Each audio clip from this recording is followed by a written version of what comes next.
Господин Славчев, планирате промени в наредбата за движение на превозни средства в столицата, да се премахнат напълно възможностите каруци да а, бъдат управлявани на големи булеварди, както и в цялата столица. Да, има създадена такава работна група в Столична община, която има за цел веднъж завинаги да реши проблема с движението на каруци по улиците на столицата. В момента обмисляме различни варианти. Ние от Движение 21 предложихме пълната забрана на движение на каруци на територията на Столична община и аргументите ни за това са няколко. На първо място, защото те са сериозна предпоставка за пътно-транспортни происшествия. Примерите за това са многократни. Лицата, които управляват, така да се каже, тези каруци, са в повечето случаи малолетни. Те не познават правилника за движение по улиците и също така не познават наредбите на Столична община. Държа да подчертая, че и в момента има две зони обособени в София. В едната е разрешено каруците да се движат, в другата е абсолютно забранено. Само че тази наредба не се спазва, защото, отново казвам, хората, които управляват тези каруци, не знаят и не спазват правилата. Какви ще са санкциите? Само да довърша следното нещо. На второ място, тези каруци замърсяват много улиците на столицата. Ние като общински съветници няма как да не реагираме на това, защото имаме претенциите София да бъде европейска столица. А в нито една европейска столица движението на каруци не е разрешено. Напротив. И на трето място, разбира се, проблема с трафик. Тези каруци в повечето случаи създават много сериозни проблеми с трафика в столицата, влизат в забранени улици, стават и огромни напрежения между обществото. Що се касае до санкциите, обмисляме в момента възможността наред с каруцата да бъде конфискуван и самия кон. Обмисляме и варианта къде, разбира се, да бъдат съхранявани тези коне до провеждането на търг, на който търг ще имат възможност да участват само лицензирани организации. Какво ще се случва с хората, които управляват тези каруци?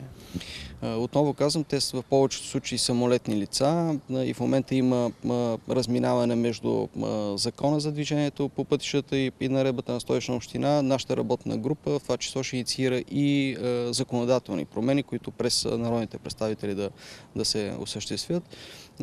С лицата какво ще става? Ще им се налагат административни актове, които и към днешна дата се налагат, но за съжаление те не биват плащани тези актове.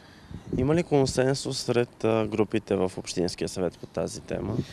Държа да подчертая, че има в този Общински съвет, в този мандат има политическа воля и пълен политически консенсус по темата, така че веднъж завинаги проблема с движението на каруците по улиците на София да бъде решен. Добре, виждали сме в някои други европейски столици така файтони, като част от атракцията на града, чисто туристическа. Те ще бъдат ли позволени? Да, обмисляме и този вариант, да има така възможност файтони да се движат по определени маршрути обаче и то с специален режим.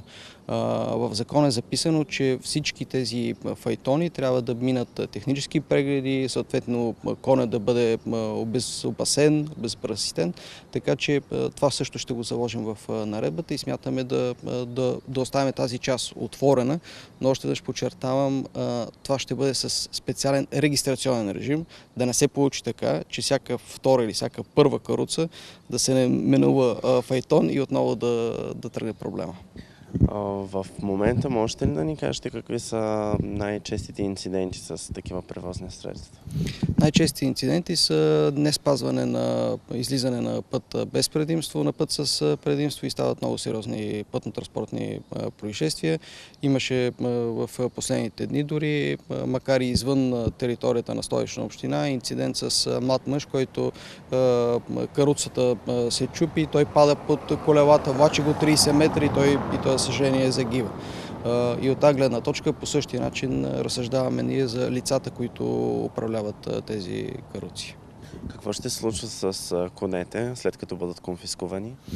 Те ще бъдат сложени на специално място. Обмисляме в момента варианта там, където са приютите за кучета, да се обособи такова място за конете. Има опции, има условия за това, така че предполагам, че това ще бъде решението и до провеждането на търга те ще бъдат съхранявани там при идеални условия, защото един от проблемите, между другото, с движението на каруците е нехуманното отношение към животните.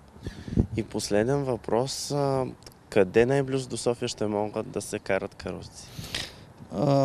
Каруци по всяка вероятност ще могат да се карат в селата, които са извън ринга, т.е. извън другата страна на околовръстното. Това са селата предимно в район Нови Искър. Между другото, по времето на работната група извикахме всички 24 районни кмета. Само районният кмет на Нови Искър се обяви против забраната на каруци. Той е разбираемо, защото неговия район е изключително селски район и едната част от аргументите са, че хората там се препитават с тези каруци. Това е разбираемо, така че по всяка вероятност забраната пълната ще важи от вътрешната страна на околовръстното.